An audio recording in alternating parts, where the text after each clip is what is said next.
हाँ जी, good morning. Last class में हमने क्लासिफिकेशन ऑफ कॉस्ट शुरू किया था और हम ये 3 पॉइंट कर चुके थे। बाय नेचर ऑफ और एलिमेंट क्लासिफिकेशन हम ऑलरेडी कर चुके हैं, बाय फंक्शन क्लासिफिकेशन हम ऑलरेडी कर चुके हैं और बाय वेरिएबिलिटी क्लासिफिकेशन हम ऑलरेडी कर चुके हैं। कॉस्ट की क्लासिफिकेशन अलग अलग बेसिस के ऊपर, मैंने आपको कल बोला था कि हम कॉस्ट की क्लासिफिकेशन अलग अलग बेसिस के ऊपर कर रहे हैं। तीनों क्लासिफिकेशन में, नेचर और एलिमेंट में, फंक्शन या वेरिएबिलिटी में, अगर आपको कोई डाउट है तो भी पूछ लीजिए, फिर आगे चलेंगे। Any doubt in this classification? चलिए, नेक्स्ट है कंट्रोलेबिलिटी के हिसाब से कॉस्ट कैसे क्लासिफाई होती है। अच्छा, हमने ये वेरिएबिलिटी और बिहेवियर के हिसाब से 4-5 मेथड भी किए थे। ये वाले, ये 5 मेथड्स की आप जो सेमी वेरिएबल कॉस्ट होती है, वेरिएबिलिटी के हिसाब से कॉस्ट की क्लासिफिकेशन कैसे 3 टाइप्स में होती है। एक वेरिएबल होती है, एक फिक्स्ड होती है और सेमी वेरिएबल। वेरिएबल क्लियर है, वो तो वेरिएबल ही होती है, आउटपुट के साथ वेरी करती है। और जो फिक्स्ड होती है वो टोटलिटी में फिक्स्ड होती है। और एक तीसरी क्या होती है, सेमी वेरिएबल। सेमी वेरिएबल में 2 कंपोनेंट होते हैं, एक फिक्स्ड एंड वेरिएबल। अब वो फिक्स्ड एंड वेरिएबल को अलग अलग करने के 5 मेथड है। ग्राफिकल मेथड है, हाई लो मेथड है, एनालिटिकल मेथड है, कंपैरिजन बाय पीरियड और लेवल ऑफ एक्टिविटी मेथड है, और least square method. These are the methods, ये हम ऑलरेडी डिस्कस कल की क्लास में कर चुके हैं। इनमें से जो सबसे ज्यादा यूज होता है प्रैक्टिकल क्वेश्चनों में वो डी मेथड है, ठीक है, कंपैरिजन बाय पीरियड और लेवल ऑफ एक्टिविटी मेथड। और बाकी के जो मेथड्स हैं वो आपके थ्योरेटिकल पॉइंट ऑफ व्यू से इंपॉर्टेंट है। लेकिन देखिए, मैंने आपको पहले ही बोला था, प्रैक्टिकल सब्जेक्ट में थ्योरेटिकली जितने स्ट्रांग होंगे ना, उतना प्रैक्टिकल आसान रहता है आपका। अगर आप थ्योरेटिकली वीक हो कहीं ना कहीं, तो आपको क्वेश्चन तो हालांकि आपको सॉल्व करने होते हैं, लेकिन वहां गलती होने के चांसेस बढ़ जाते हैं। इसलिए थ्योरी बेस्ड जितना स्ट्रांग करोगे, उतना आपका कंसेप्ट स्ट्रांग होते जाएंगे, और जितने ज्यादा कंसेप्ट स्ट्रांग होते जाएंगे तो आपके क्वेश्चन गलत होने के चांसेस। क्वेश्चन गलत क्यों होते हैं? प्रैक्टिस होती है क्वेश्चंस की, अगर तो सिमिलर आ गया फिर तो कर दोगे, अगर उन्होंने थोड़ा बहुत बदल दिया ना क्वेश्चन, फिर आप रह जाते हो। क्योंकि आपको, हमारे और आप में फर्क क्या है, हमारा थ्योरेटिकल बैकग्राउंड भी स्ट्रांग है इस सब्जेक्ट का।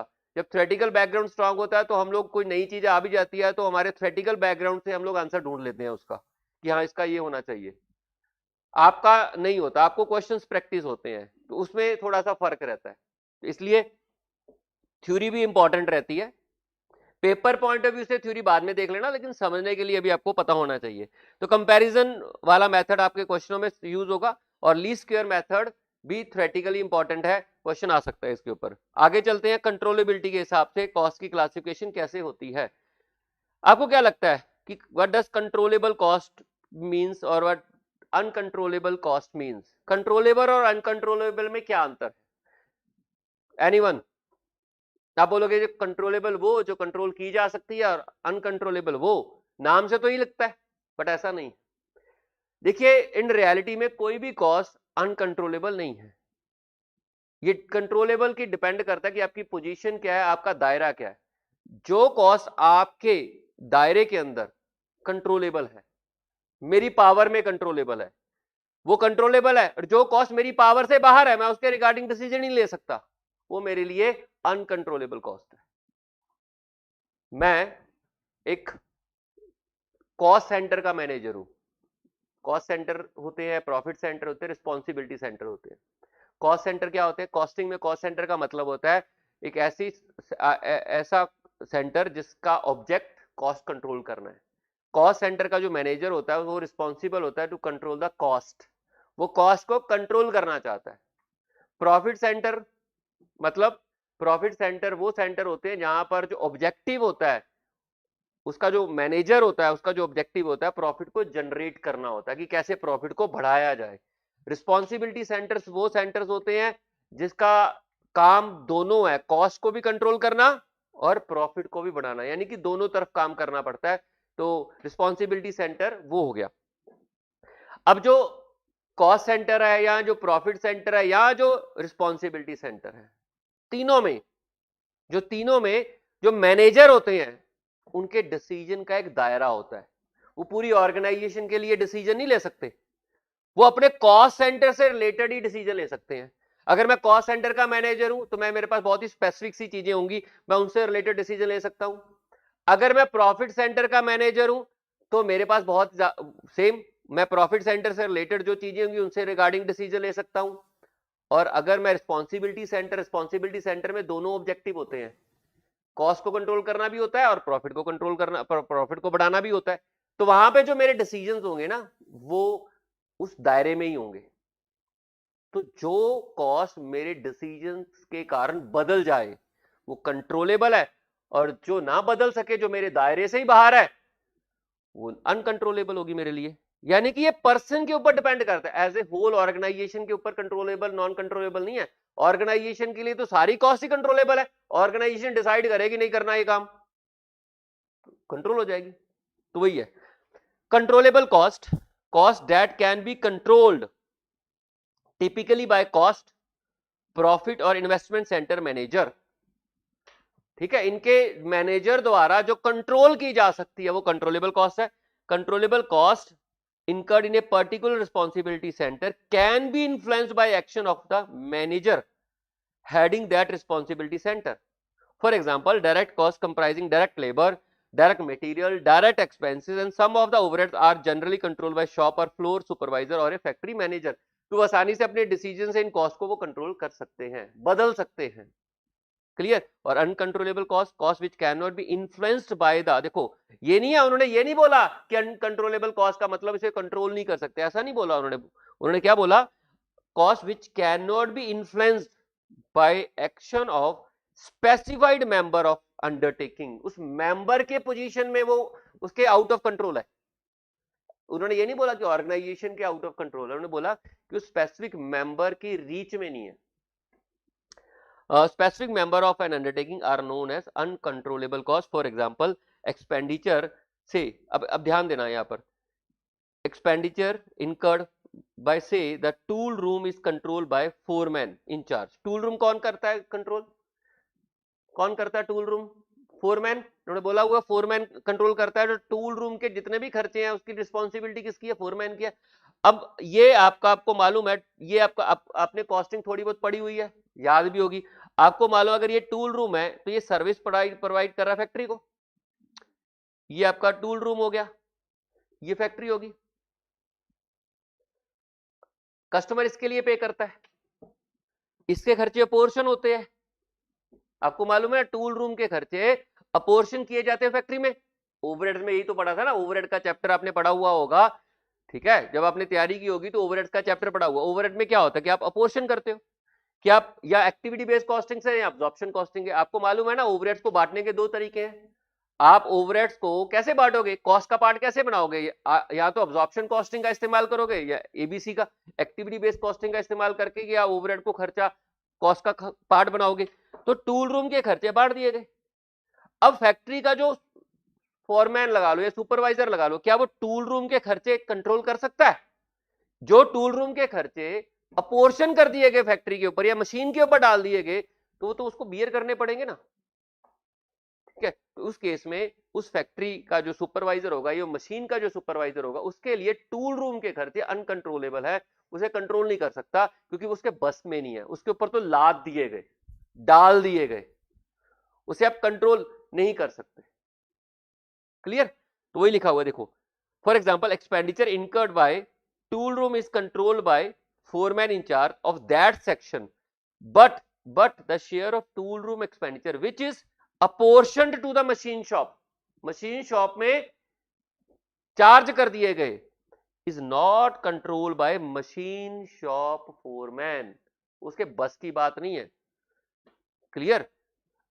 आप अगर कॉस्टिंग में थोड़ा सा भी अगर आपको याद होगा तो हर प्रोडक्ट में जितनी भी टोटल कॉस्ट आती है, जितनी भी टोटल कॉस्ट आती है उसमें सारे खर्चे इंक्लूड किए जाते हैं, डायरेक्ट भी और इनडायरेक्ट भी। डायरेक्ट तो सीधा ही पता है, इनडायरेक्ट को क्या किया जाता है, बांटा जाता है, पोर्शन किया जाता है। और कॉस्टिंग में आपने पढ़ा होगा कि इनडायरेक्ट खर्चों को बांटने के लिए दो तरीके हैं हमारे पास। एक हम अब्जॉर्प्शन कॉस्टिंग से बांट सकते हैं, जो हमने ओवरहेड चैप्टर पढ़ा, और दूसरा एक एबीसी एक्टिविटी बेस्ड कॉस्टिंग से भी उन खर्चों को बांटा जा सकता है। तो ये खर्चे जब एलोकेट होंगे फैक्ट्री के ऊपर, मशीन के ऊपर, तो मशीन सुपरवाइजर के बस की बात नहीं है कि वो टूल रूम के खर्चों को कंट्रोल कर सके, तो उसके लिए वो खर्चा अनकंट्रोलेबल बन जाएगा। ओके जी। तो आई होप कंट्रोलेबल और अनकंट्रोलेबल आपके को ये बात क्लियर होगी, ठीक है। उसके बाद नॉर्मेलिटी, जो खर्चे नॉर्मल सर्कमस्टांसेस में नॉर्मल आउटपुट को प्रोड्यूस करने के लिए, आपको मालूम है नॉर्मल आउटपुट क्या होता है, ये आपका आ गया इनपुट। मान लीजिए 100 kg का आपने इनपुट है, इसमें नॉर्मल लॉस ऑलवेज होता है, प्रोडक्शन में ऑलवेज नॉर्मल लॉस होता है। आप ये नहीं कह सकते कि 100 kg का आप इनपुट लगा रहे हो और 100 kg का ही आउटपुट आएगा, नहीं आएगा। Normal loss is always there. मान लीजिए नॉर्मल लॉस 10% है, तो आपका 10 kg का नॉर्मल लॉस होगा। जब आप 10 kg का नॉर्मल लॉस डालोगे तो आपका आउटपुट कितना आएगा, इसको बोलते हैं नॉर्मल आउटपुट, ठीक। अब ये नॉर्मल आउटपुट को प्रोड्यूस करने के लिए जितना खर्चा होना चाहिए वो नॉर्मल कॉस्ट है। जो खर्चे इस 90 kg को प्रोड्यूस करने के लिए हुए होंगे वो नॉर्मल कॉस्ट है, और normal cost is always part of cost sheet, cost में इंक्लूड किया जाता है। और एबनॉर्मल कॉस्ट क्या होती है, any cost which is not normal. Abnormal क्या होता है, जो हमने प्लान नहीं किया था, जिसको आप कैलकुलेट ही नहीं कर पाए, अचानक से हो गया।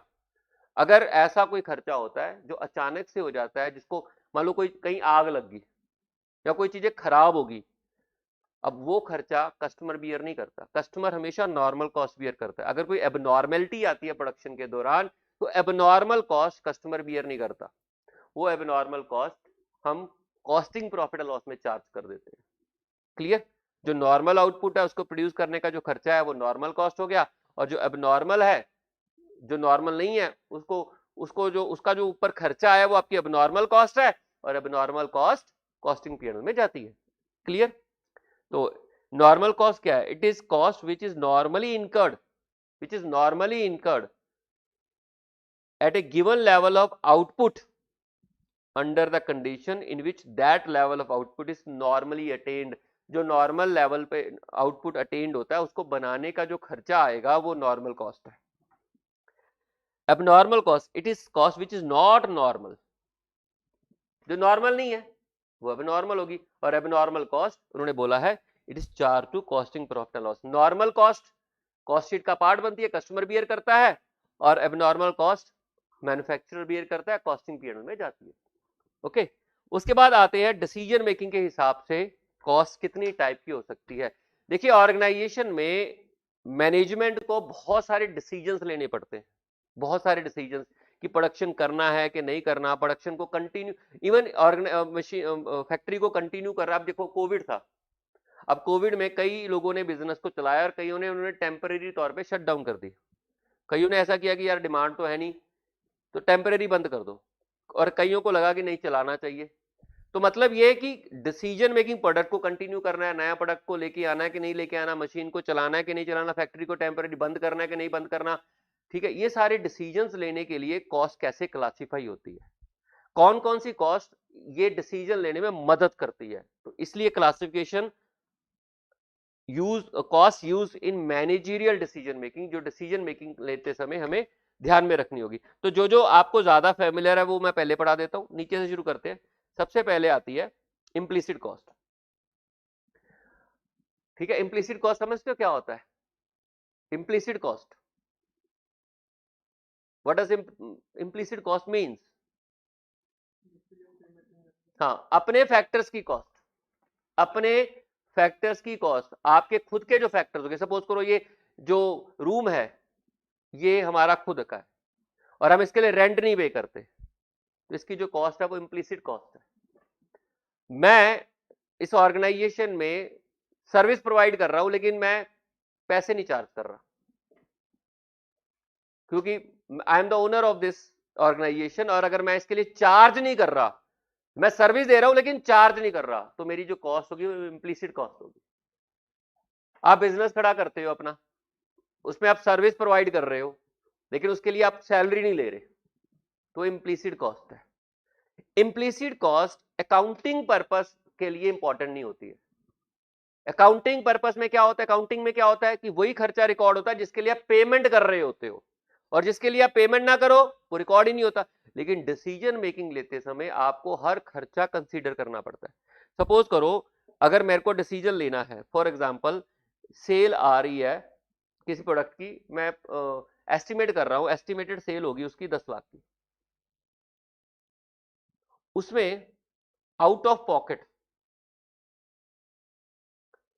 पॉकेट कॉस्ट 6 लाख की इनकर्ड हो रही है, मेरी जेब से जो खर्च होगा वो 6 लाख होगा, तो मेरे को लग रहा है कि 4 लाख का प्रॉफिट हो गया, तो मैं उसको कंटिन्यू करने के बारे में सोचूंगा। मैं कहूंगा भी लो जी 10 लाख की मेरी सेल होगी, एस्टिमेटेड सेल है, और आउट ऑफ पॉकेट मैंने 4 लाख खर्च करना है, 6 लाख खर्च करना है, 4 लाख का प्रॉफिट है।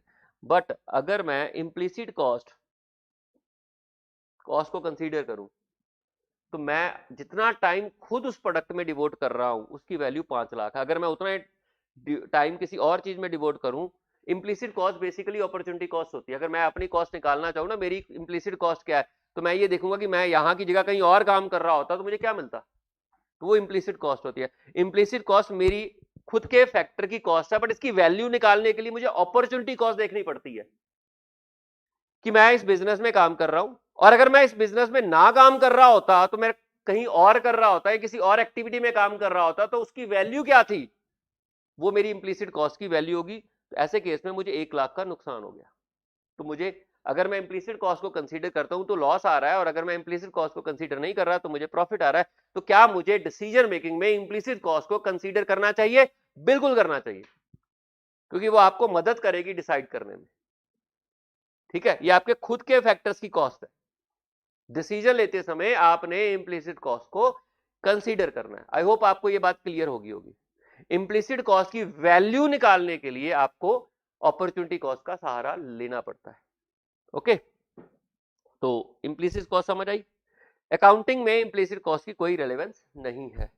Explicit cost, out of pocket cost, जो आप एक्सप्लिसिटली खर्च करते हो, लेबर को क्या दे दिया, मटेरियल के ऊपर क्या खर्चा किया, अदर एक्सपेंसेस के ऊपर आप क्या खर्च करते हो, नो डाउट डिसीजन मेकिंग में आपकी एक्सप्लिसिट और इंप्लिसिट कॉस्ट दोनों आपने कंसीडर करनी है। ये डिसीजन किसी भी टाइप का हो सकता है। ये डिसीजन इस टाइप का भी हो सकता है कि आपको प्रोडक्शन करना है, ये डिसीजन इस टाइप का भी हो सकता है कि आपको एक पर्टिकुलर प्रोडक्शन लाइन को कंटिन्यू करना है कि नहीं करना, आप एक पर्टिकुलर ऑपरेशन को कंटिन्यू करना है कि नहीं करना, या बिजनेस को कंटिन्यू करना है कि नहीं करना, शट डाउन करना चाहते हो, टेम्परेरी शट डाउन करना चाहते हो, परमानेंट शट डाउन करना चाहते हो, any type of decision.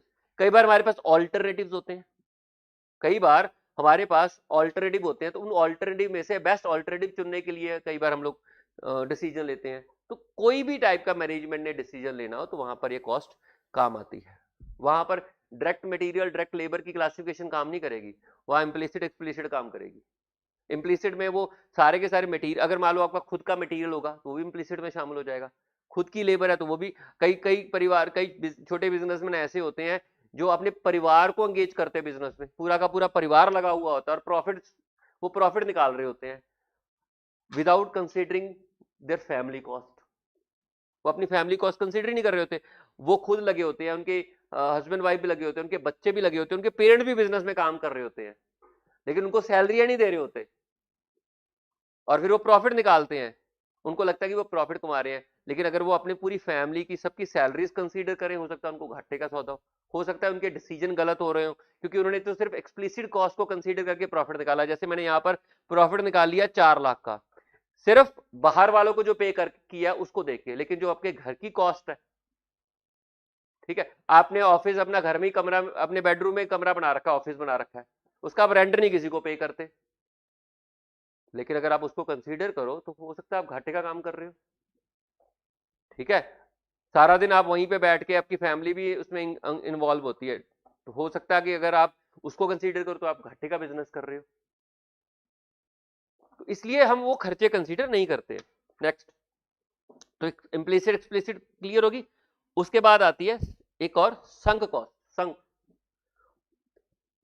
Sunk cost का मतलब क्या होता है? What does sunk cost mean? Sunk cost decision making में बहुत इंपॉर्टेंट होती है। संक कॉस्ट कमिटेड कॉस्ट होती है, या ऑलरेडी पास्ट में इनकर्ड कॉस्ट है जिसका रिवर्सल नहीं पॉसिबल। अब मैंने एक दुकान किराए पर ले ली है, या फैक्ट्री किराए पर ले ली है, और मैंने 5 साल की कमिटमेंट कर दी है उसको, कि भाई ये फैक्ट्री मैंने 5 साल तक अपने पास रखनी है, 5 साल तक ये फैक्ट्री मेरे पास रहेगी और उसका रेंट मैंने कमिट कर दिया, मैं काम करूं या ना करूं वो फैक्ट्री 5 साल के लिए मेरे को रखनी पड़ेगी और उसका मुझे रेगुलर रेंट भी पे करना पड़ेगा, अब जो 5 साल की जो रेंट है वो मेरी संक कॉस्ट होगी। अब मैं डिसाइड करूंगा कि मुझे काम क्या करना है, मुझे ये वाला काम करना है, वो वाला काम करना है या वो वाला काम करना है, कोई भी काम कर लूं रेंट तो पे करना ही पड़ेगा। तो मेरे डिसीजन लेने में वो जो खर्चा मैं ऑलरेडी इनकर कर चुका हूं वो रेलेवेंट नहीं है। नो डाउट वो कॉस्ट का पार्ट होगा, ठीक है, चाहे मैं अब दुकान को बंद कर दूं, चाहे मैं काम ना करूं, मैं तब भी उसको इनकर करूंगा, चाहे मैं एक्स प्रोडक्ट बना लूं तब भी मैं उस कॉस्ट को इनकर करूंगा, चाहे मैं वाई प्रोडक्ट बना लूं तब भी मैं कॉस्ट को इनकर करूंगा। वो बोलते हैं संक कॉस्ट, जो डूब गया, वो आपके डिसीजन को प्रभावित नहीं करेगा। आप डिसाइड करना चाहते हो कि भाई A B C, A product बनाऊं, बी प्रोडक्ट बनाऊं, सी प्रोडक्ट बनाऊं या कुछ भी ना बनाऊं, नो, संक कॉस्ट अगर है इसमें भी उतनी है, इसमें भी उतनी है, इसमें भी उतनी है, इसमें भी उतनी है।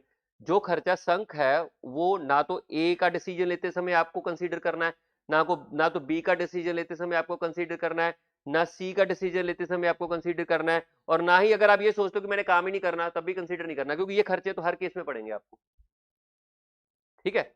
तो वो आपको कंसीडर नहीं करना। संक कॉस्ट जो डूबी हुई कॉस्ट है या फिर वो कमिटेड कॉस्ट है। सपोज करो मैंने एक प्रोडक्ट के ऊपर R&D कर लिया, रिसर्च एंड डेवलपमेंट कर लिया, R&D करके बहुत अच्छी जानकारी हासिल कर दी, और R&D लेने में आपको मालूम है खर्चा करना पड़ता है, R&D में ऐसे ही नहीं आपको जानकारी मिल जाती। अब R&D करने के बाद मैं डिसाइड कर रहा हूं कि मुझे ये प्रोडक्ट बनाना है या वो प्रोडक्ट बनाना है। अब जो R&D के ऊपर खर्चा हो गया वो तो हो चुका है, अब उसको मैं रिवर्स तो कर नहीं सकता। तो जो मैं फ्यूचर के डिसीजन ले रहा हूं उसमें मैं R&D की कॉस्ट को कंसीडर नहीं करूंगा। नो डाउट उससे मिलने वाली नॉलेज कंसीडर हो जाएगी, लेकिन जो खर्चा मैंने कंसीडर किया, यार मैं तो इतना खर्च कर चुका हूं, अगर ये प्रोडक्ट बंद करूंगा, अब फ्यूचर में देखो ना उस पर क्या खर्चा हो रहा है, क्या रेवेन्यू हो रहा है, पास्ट में जो हो गया उसको तो रिवर्सल नहीं कर सकते ना आप, तो वो संक कॉस्ट होती है। जब आप पेपर देके बाहर आते हो ना, पेपर देके बाहर आते हो, जो पेपर हो चुका होता है वो डूबा हुआ सच है जो बीत गया, और हम ना उसको उखाड़ते हैं भी क्या मैं करके आया हूं, वो मैटर नहीं करता क्या करा है, वहां पर पेपर सबमिट हो गया ना, वो मैटर नहीं करता, उसको सोचो ही मत। और हमारी आदत क्या होती है ना, उल्टी है। हम लोग तो जब तक ये नहीं जान लेते कि हमारा 90% गलत है तब तक चैन नहीं मिलता हमें। जानते हैं हम लोग, पहले तो आप बाहर आते ही आपस में बात करोगे, तेरे कैसा हुआ, तेरा इस बात का आंसर कितना था, उस बात का आंसर कितना, आपको डर नहीं लगता इस बात से? मेरे को तो बड़ा लगता है कि किसी ने बोल दिया ना कि गलत है, मैं को चल तेरा गलत है मेरा तो सही है, क्यों पूछना?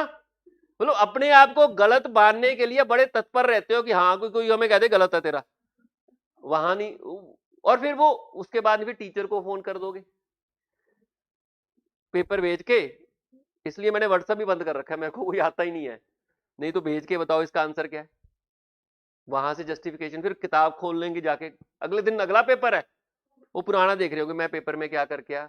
आई डोंट नो आपने क्या डिसीजन लेना होता उससे, वो डूबा हुआ है, why you are considering that. और आप बताऊं, आप उस फैक्टर को इतनी इंपॉर्टेंट दे देते हो ना कि आपका अगला पेपर खराब हो जाता है, गलत डिसीजन ले रहे हो आप।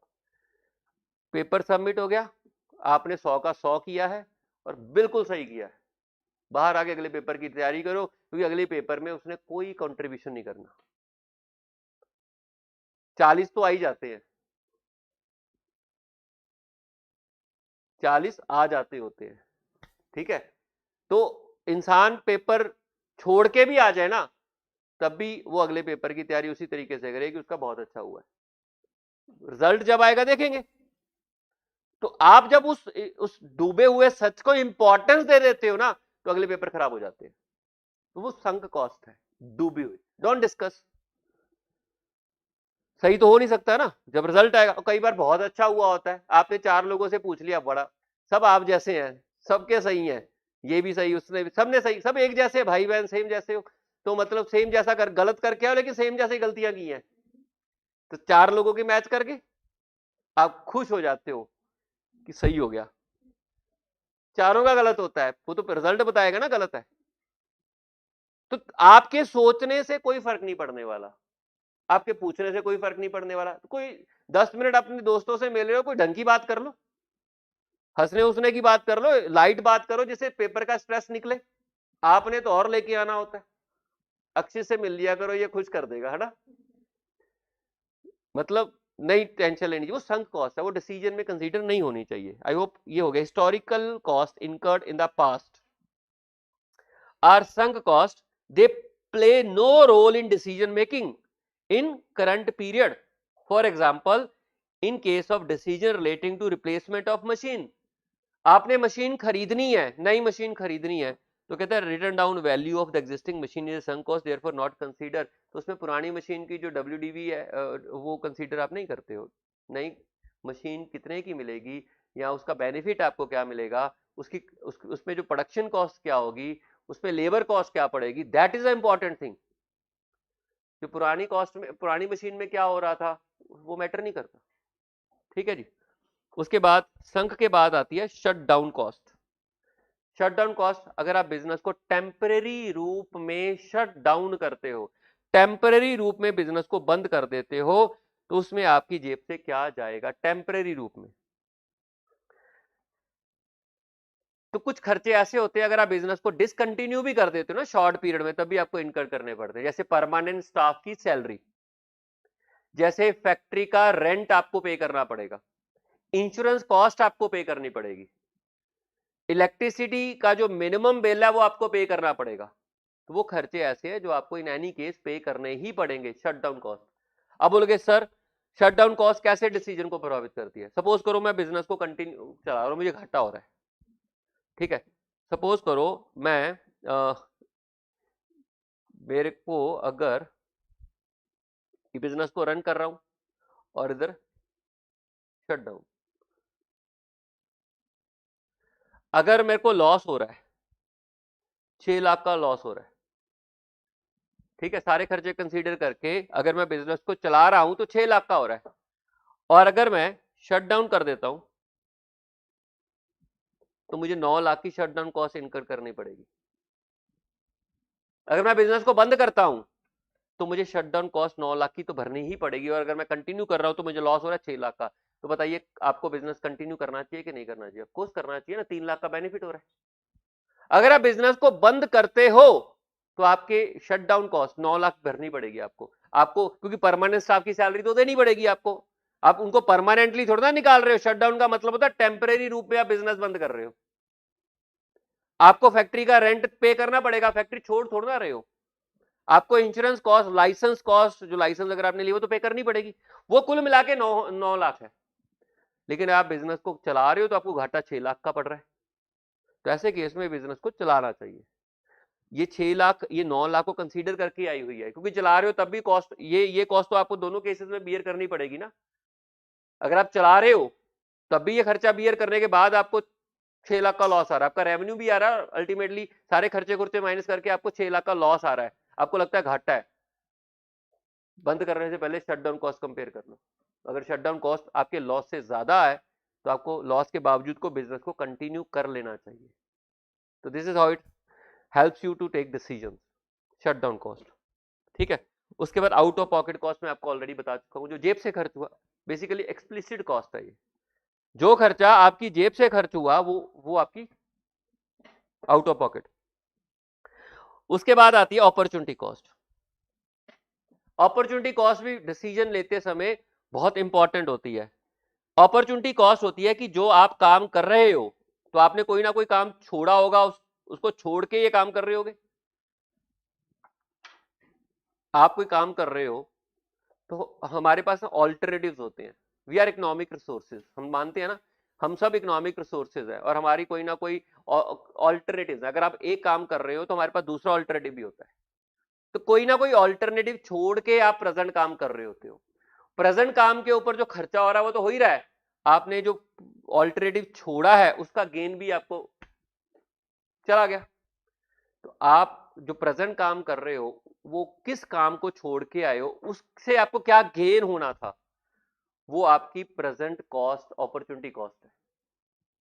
डिसीजन लेते समय आपको उसको कंसीडर करना चाहिए। आप यहाँ पे बैठ के पढ़ रहे हो तो ऑफकोर्स आपने कोई और ऑल्टरनेटिव छोड़ा होगा, वो ऑल्टरनेटिव आप सीए में आए हो। सीए में अगर आप आते हो तो आप समझिए 4.5 साल के लिए अपने आप को ब्लॉक करते हो। 4.5 साल के लिए मिनिमम 4.5 साल तो सीए में +2 के बाद लगते हैं।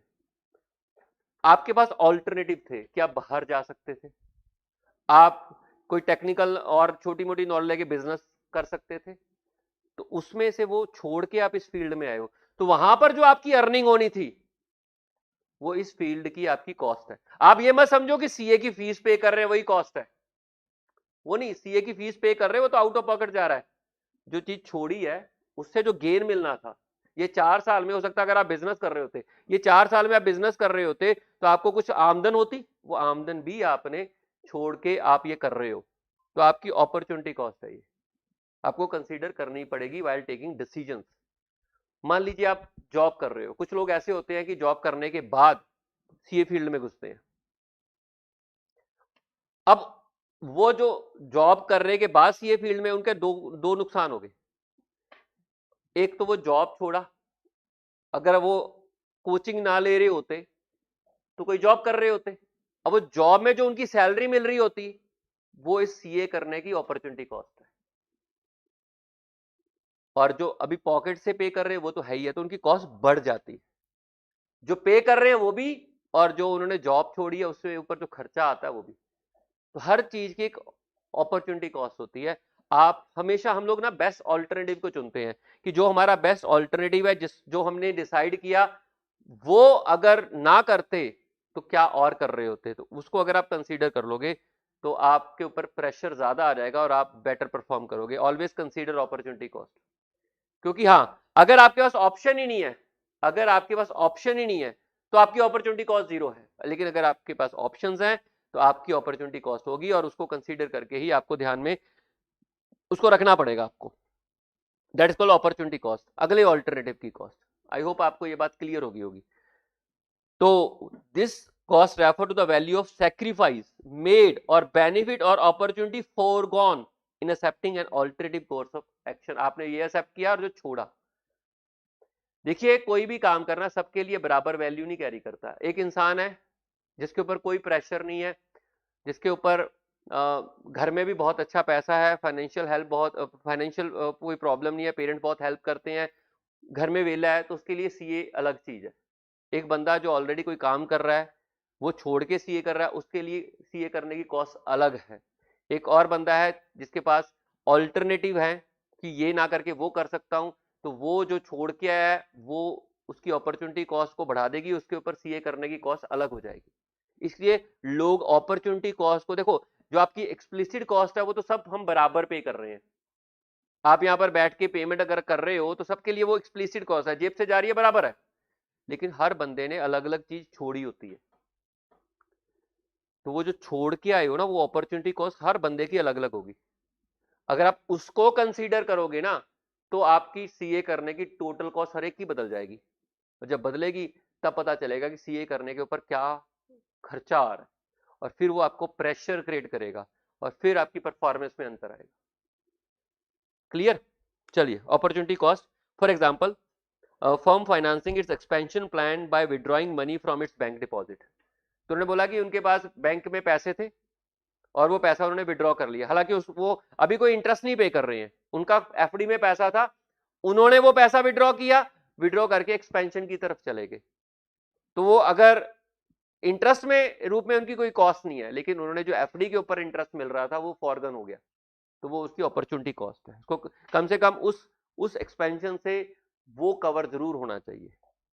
ठीक है, अपॉर्चुनिटी कॉस्ट के बाद आपका हो गया absolute cost is nothing, is total cost.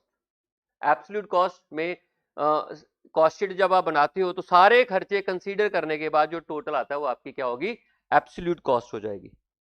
उसके बाद पीरियड कॉस्ट आपको ऑलरेडी पता है। Period cost basically fix cost होती है एक तरीके की, आइदर ये मंथली होगी, वीकली होगी, या एनुअली होगी, सेमी एनुअली होगी। ये वो खर्चा है, जैसे एडमिनिस्ट्रेशन का खर्चा है, जैसे परमानेंट स्टाफ की सैलरी देनी है आपने, वो मंथली है, वो पीरियड कॉस्ट है।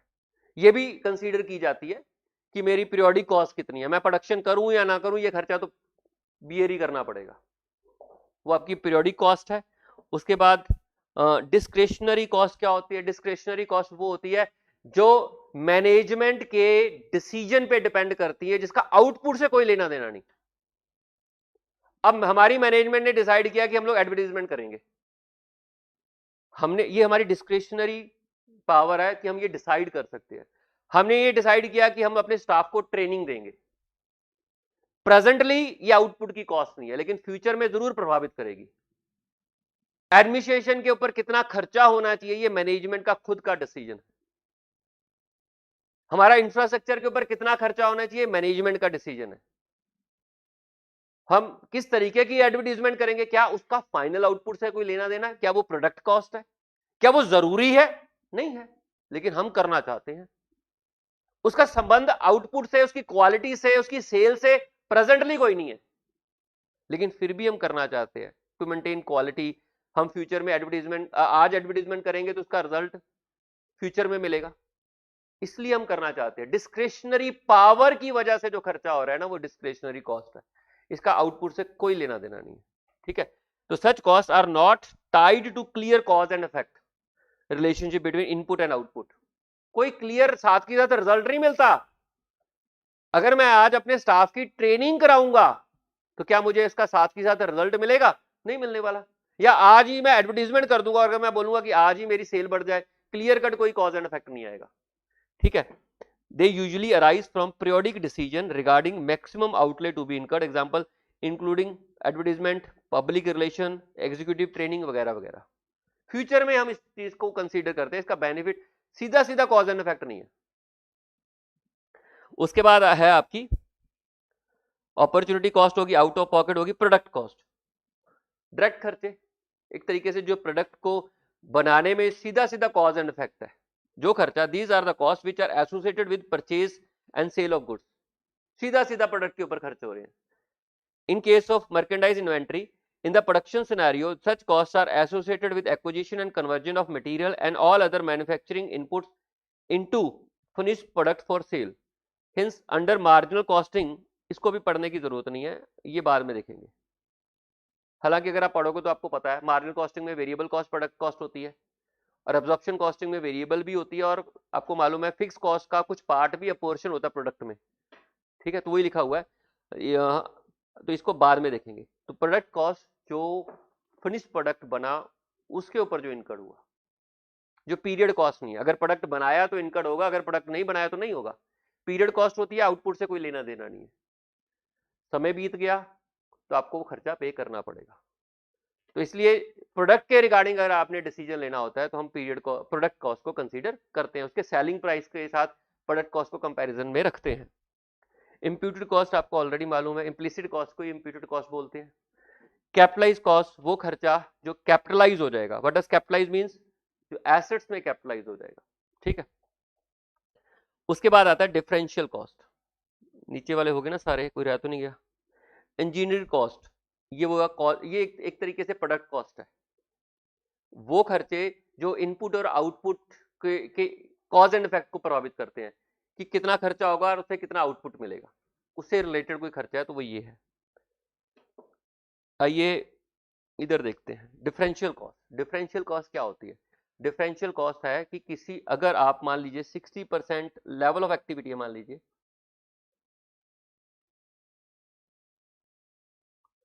लेवल ऑफ एक्टिविटी समझते हो आप? किस परसेंटेज ऑफ एक्टिविटी पे काम कर रहे हो? 60% पे काम कर रहे हो, 70% पे काम कर रहे हो, 80% पे काम कर रहे हो? अगर आप टोटल कॉस्ट 60% पे काम कर रहे हो तो 6 लाख आ रही है मान लीजिए, 70% पे काम कर रहे हो तो 8 लाख आ रही है, और 80% पे काम कर रहे हो तो 10 लाख आ रही है। आपने 60% पे काम किया तो 6 लाख, 70% पे काम किया तो 8 लाख आ रही है, और 80% पे काम किया तो 10 लाख आ रही है। अब इसमें एक्टिविटी लेवल चेंज होने से कॉस्ट में चेंज आ गया, इसको डिफरेंशियल कॉस्ट बोलते हैं। अगर बढ़ गई तो इंक्रीमेंटल है और कम होगी तो डिक्रीमेंटल है। अब यहां से यहां गए, एक्टिविटी लेवल में चेंज आया तो कॉस्ट में चेंज आ गया, और जब कॉस्ट में चेंज आया अगर बढ़ गई तो इंक्रीमेंटल, अदरवाइज रिवर्स है। तो यहां तो लेवल ऑफ एक्टिविटीज को चेंज किया, यहां टेक्नोलॉजी को चेंज कर दिया। Same level of activity, method या टेक्नोलॉजी को चेंज करके कॉस्ट में चेंज आ गया। तो जो कॉस्ट में चेंज आएगा वो डिफरेंशियल कॉस्ट है, ठीक है, वो बढ़ भी सकती है और वो कम भी हो सकती है वो डिफरेंशियल कॉस्ट का ही पार्ट है। चाहे एक्टिविटी में बदलाव करने की वजह से है, चाहे मेथड में चेंज करने की वजह से है, चाहे टेक्नोलॉजी में चेंज करने की वजह से जो कॉस्ट में चेंज आया वो इंक्रीमेंटल कॉस्ट है, ठीक है।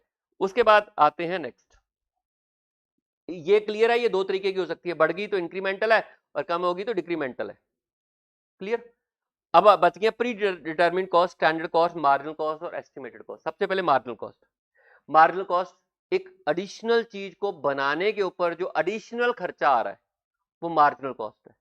जब भी हम नया प्रोडक्ट बनाते हैं ना, आपको याद होगा मार्जिनल कॉस्टिंग में डिसीजन मेकिंग हम लोग हमेशा मार्जिनल कॉस्ट को कंसीडर करते हैं कि बनाना चाहिए कि नहीं बनाना चाहिए। हम देखते हैं कि एडिशनल इंक्रीमेंटल रेवेन्यू कितना आ रहा है और इंक्रीमेंटल कॉस्ट कितनी आ रही है, और अगर इंक्रीमेंटल गेन आ रहा है तो बनाएंगे, नहीं तो नहीं बनाएंगे। तो मार्जिनल कॉस्टिंग आपको इस चीज में डिसीजन लेने में मदद करेगी कि आपको चीज बनानी चाहिए या आपको चीज नहीं बनानी चाहिए। Marginal cost basically additional cost है to produce something in addition. जो प्रेजेंट लेवल ऑफ आउटपुट है उससे ज्यादा बनाओगे तो एक्स्ट्रा कितना खर्चा करना पड़ेगा, वो आपकी मार्जिनल कॉस्ट है, क्लियर। उसके बाद आता है pre determined cost, standard cost और एस्टिमेटेड कॉस्ट। ये तीनों सिमिलर है। एस्टिमेटेड कॉस्ट किसी भी चीज को बनाने का एक रफ एस्टिमेट होता है। एस्टिमेटेड कॉस्ट किसी भी चीज को बनाने का एक रफ एस्टिमेट होगा कि भाई ये चीज बन रही है तो अप्रोक्सीमेटली इसके ऊपर कितना खर्चा आएगा। रफ एस्टिमेट है, बहुत ही रफ एस्टिमेट, अंदाजा। प्री डिटरमिन्ड कॉस्ट होता है कि जो चीज बनानी है उसमें स्पेसिफिक कितने मटेरियल की यूसेज आएगी, कितनी लेवल ऑफ एक्टिविटी लगेगी, कितना लेबर लगेगी, कितने अदर एक्सपेंसेस होंगे, वो कंसीडर करके विद एक्यूरेसी अगर आप कॉस्ट कैलकुलेट कर लेते हो, है ये भी एस्टिमेटेड है लेकिन वो रफ था, ये ज्यादा एक्यूरेट है। अगर आप ये कर लेते हो इसे बोलते हैं प्री डिटरमिन्ड कॉस्ट। समझो, एक लेवल ऑफ एक्टिविटी को बनाने का एक रफ एस्टिमेट, ज्यादा बहुत एक्यूरेसी नहीं होती है, वो आपकी एस्टिमेटेड कॉस्ट है।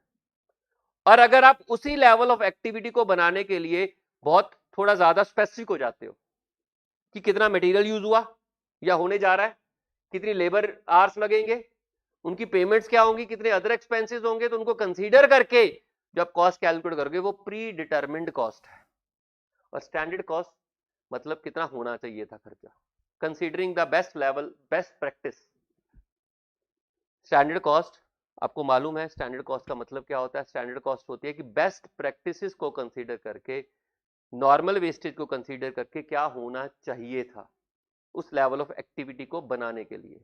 Standard cost predetermined cost ही होती है which is calculated from management expected standard of efficient operation, कि कितनी एफिशिएंसी होनी चाहिए, वर्कर को कितने घंटे में वो काम कर देना चाहिए था, कितने में किया वो प्री डिटरमिन्ड में शामिल होगा, कितने में होना चाहिए था स्टैंडर्ड में, कितना मटेरियल यूज हुआ वो प्री डिटरमिन्ड में हो, और कितना होना चाहिए था कंसीडरिंग द एफिशिएंसी, ठीक है, and the relevant necessary expenditure consider करके आप स्टैंडर्ड कॉस्ट कैलकुलेट करते हो। स्टैंडर्ड कॉस्टिंग का चैप्टर आपने पढ़ा हुआ है तो आपको अंदाजा होगा कि स्टैंडर्ड कॉस्ट में हर काम को करने का एक बेस्ट तरीका इतने में हो जाना चाहिए था, और एक्चुअली में जो हो रहा है उसके साथ कंपैरिजन करके वेरिएंसेस आते हैं। तो स्टैंडर्ड कॉस्टिंग भी आपकी डिसीजन मेकिंग में मदद करती है। तो these are the classification of cost. तो इस तरीके से हम सारी क्लासिफिकेशन ऑलरेडी पढ़ चुके हैं। अब आपको आइडिया लग गया कि कॉस्ट कितने तरीके की हो सकती है, कैसे कैसे वो क्लासीफाई हो सकती है।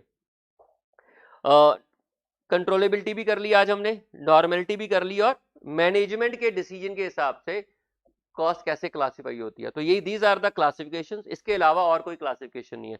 नेचर ऑफ एलिमेंट के हिसाब से कर ली, फंक्शन के हिसाब से कर ली, वेरिएबिलिटी के हिसाब से कर ली, कंट्रोलेबिलिटी के हिसाब से कर ली, और नॉर्मेलिटी के हिसाब से कर ली, और डिसीजन मेकिंग के हिसाब से कॉस्ट कैसे कैसे होती है। आपको ये चीजें पता होनी चाहिए। एनीवन आस्क यू कि ये क्या होता है तो आपको पता होनी चाहिए ये कॉस्ट क्या है। ये अलग अलग चीजें नहीं है, सेम ही कॉस्ट को अलग अलग बेसिस के ऊपर क्लासिफाई किया गया है, क्लियर। तो कल से कॉस्ट शीट स्टार्ट करेंगे फॉर्मेट के साथ साथ, क्वेश्चंस भी, अब कॉपीज लेके आइए और क्वेश्चंस भी स्टार्ट हो जाएंगे। फॉर्मेट करते ही हम क्वेश्चन स्टार्ट कर लेंगे। ठीक है, थैंक यू सो मच।